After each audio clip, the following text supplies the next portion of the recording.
3000 жылдығы бар Қытай жазмаларында 3000 бұл рәсми. Қырғыз тарихында 30 жылдық бұл кішінекей эле бір үлеш. 3000 жылдың аралығында қырғыздар ечен деген егемендүүлүгүнө жетем деп еңсеп, канчалаган кандарды төктү.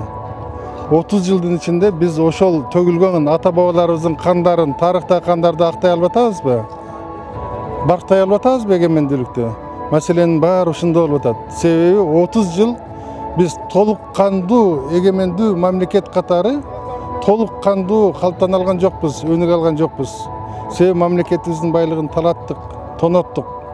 Бүгүнкү күндө жаңы муун эгемендүүлүктүн баркына жете албай атабыз.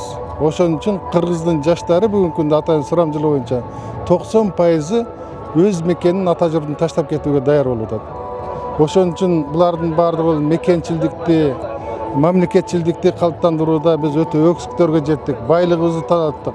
Ошон үчүн алдыда толук кандуу эгемендүүлүгүбүздү ошону бир курганга көбүрөөк аракет кылышыбыз керек.